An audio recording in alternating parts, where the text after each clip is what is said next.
Hello and welcome back to Ratchet and Clank 2 with me, Matthew Caddis, aka Puggy. So, there are a couple of other things we can do on Planet Barlow. The first thing I want, well, actually only one thing, and that is get a new gadget. And yes, there is a gadget which we will need for another planet. Yes, because it is a very useful gadget as well, and probably one that does add to the game, in my opinion. It is not just a one-note gadget or something like that. Anyway, to get to it, we will have to make extensive use of our swing shot. So yes, and I did mention that the swing shot is used to pull objects towards us in Ratchet and Clank 2, which is rather unique, because it isn't used like that in any other Ratchet game that I know of. With the possible exception of Ratchet and Clank 3, but I'd have to get back to that. And besides that, the swing shot is kind of upgraded in the next game, Ratchet and Clank 3. So, in this case, in the case of it being the swing shot, it is the only time it is used to pull objects on the PS2, as far as I know. So yeah, but I may well be wrong about that. So yeah, it is very useful to be doing that, because yeah, it represents a kind of an upgrade when we didn't even have to upgrade it by using our bolts. So yeah, I do like it.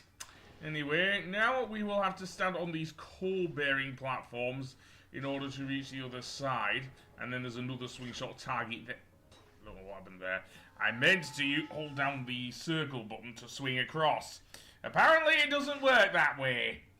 Well, them's the brakes.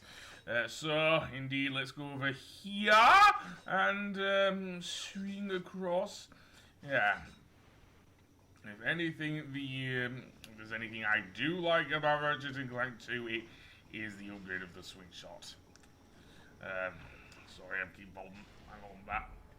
But yeah, this makes a change in gameplay, shall we say, from what the original was. And a welcome change, in my opinion. Yes, I know, a lot of people do like the next... I don't know if they like the next game more. Maybe because it returns to the Solana Galaxy, I guess. Anyway, that being said, we will also do a lot of swimming in this area as well. As I said before, because Ratchet has seemingly kept the O2 mask, he can breathe underwater no problem. Long gone are the times like in Blackwater City when we had to swim up and down just to escape a flooded area. Seriously, in this case, Ratchet can easily swim underwater. I've already said that. And of course, Clank still has the hydro pack equipped. So yes, that's a nice little attention to detail there. I know it may have made it a bit more challenging, but honestly, I do not like the swimming in Ratchet and Clank. So to keep the O2 mask, I think was the right decision actually for Insomniac. So yeah, so let's glide down here, and let's see, we can see a nice view of the canyon. Yeah. One thing I will give the Ratchet and Clank series, the backgrounds don't look like static JPEGs, unlike some other games I will mention. So yeah, and then I can use the Blitz gun. I can't use the Pyrocenter. Oh no, we won't be getting anything akin to that, I don't think, until Tools of Destruction on the PS3. Yeah, seriously, Tools of Destruction I do have some problems with. But I'll go over that when I decide to cover Tools of Destruction. So, here we have some more swing shot targets.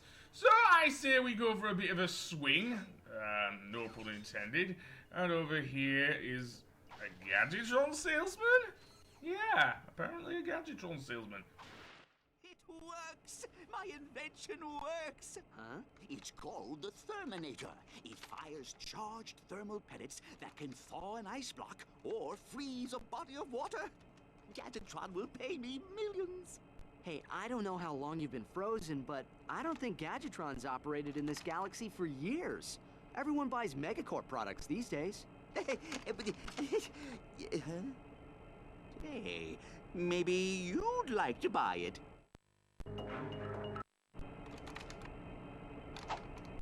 Hey, maybe Megacorp is hiring. Use the Thermanator to thaw ice. Oh, we can do more than just thaw ice, as we will see, because once we get over to the area of ice, just press the circle button and it will do its job there. And indeed, through there, we can actually get through there. However, the Thermanator isn't just for thawing ice, oh no. It can also freeze water as well. So yes, a very useful gadget indeed. Especially when we get to the next planet, as I say, because there will be a whole section where we will have to deal with freezing and unfreezing water. So, that being said, yeah, there are no swing shot targets in this area. I don't know why I was looking for one, but no, there are no swing shot targets in here, so let's switch to the Thermanator. Now, I have not upgraded my quick select. I should really do that. Seriously, I will not be using the bomb glove or the Visibomb gun in this game, however, for reasons I mentioned in the last episode. So yes, I don't know why I've still got the tractor beam on me, so let's see. Thermanator, yeah, I don't think I'll be using the tractor beam here. I will be using it a little later in the game, but not now. So let's freeze the water, skate across, and then over here, we will see another lift that will take us down to where our ship is. So yeah, I think we've covered everything here on Planet Barlow. So now I want to go to, well, the thugs rendezvous in the Felton system. Sorry. Me doing a very bad impression of the thing. I kind of sound more like Spike the Bulldog from Tom and Jerry. Seriously. That's my boy. Anyway, that being said, to the Felton system. We are under attack. Can't outrun them. Let's hope these weapons work. So, once again, we have to beat down the thugs for less. And this time we can actually get a few more things for our ship. Besides Raritanium, of course. You can still get that, but it does have a use in the game, speaking of Raritanium, as we will later see in a later cutscene. I'm not going to say too much now. Anyway, in this area, not only do we have to avoid the thugs for less, but also these giant meteorites. If we get too close to them, we will lose our shield and therefore our health. Of course, the same can be said for the thugs for less, who will fire relentlessly this time on us. Some of them look like they're trying to dive bomb us. Seriously, I didn't think the thugs for less to be kamikaze. Then again, I'm guessing they're the thug Uber or something. Ouch. Yeah, and they're pummeling me. Getting rid of these guys is very tough indeed. Seriously, even with the boosting capacity on your ship. You can see in the upper right hand corner, by the way, that meter there, that is your boost. So yeah, I mentioned that you do speed up using the square button in the game, and indeed it is a good thing to do if you're trying to get away from various thugs for less. The problem is that if you do try and do that, then oh, that was lucky. I got a full shield. Sometimes I barely get a partial shield, and I got a full shield there. But anyway, going back to the boost, don't waste it too much, because if you waste all of it in one go, then you will have to wait if you're trying to escape. What I like to do is usually try and find where the if there are no thugs in the vicinity, try and find them as quickly as possible. If one flies by me, all the better. I also like to use my missiles sparingly, for obvious reasons. Like the last one when we fought them above the jamming array, there are two waves to this attack. And indeed, yeah.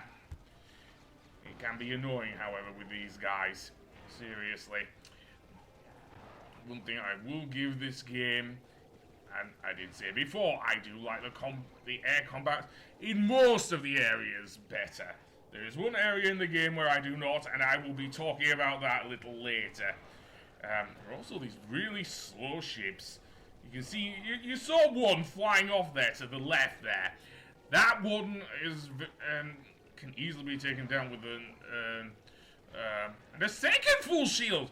Okay, that's the first time whenever I've played Ratchet and Clank 2 that I've actually got 2 full shields in one go. Normally I usually I'm lucky to get a partial shield, but obviously I am very crap at these fights, so that's probably why. Despite me giving so many, well, I don't know if it's doing a barrel roll. I think I'm doing a somersault. Actually, no, I think that is do a barrel roll! Yeah, okay. Yeah, what's weird, they actually do make a reference to that in the 2016 PS4 remake, seriously. It's really weird to see that in a Sony game of all things. Then again, they did mention that in another series that has already been referenced in Ratchet and Clank. I speak, of course, in Jak and Daxter, which you saw a picture of them in Clank's rather swanky apartment, indeed.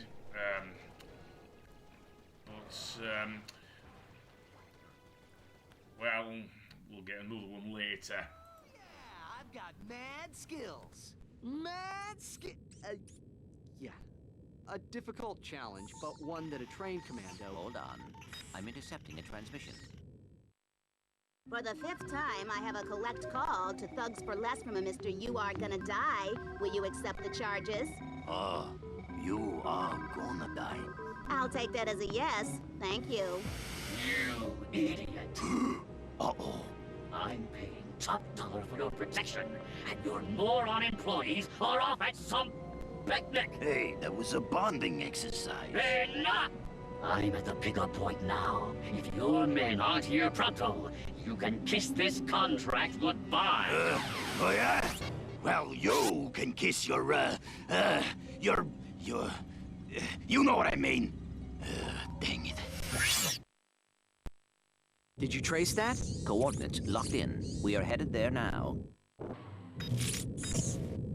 So, how's the reception out here? We have sports, weather. Ooh, the Science Channel. Keep going. Whoa, what's that? The man, the myth, the legend, the loser. Captain Quark, once the idol of everyone in the galaxy, has finally hit rock bottom. After his humiliation at the hands of Ratchet and Clank, Quark sold bogus merchandise he claimed were Gadgetron products. But a key defect in this product, the Personal Hygienator, caused severe irritation in sensitive body areas and alerted authorities to Quark's scam. Behind the Hero will return after these messages.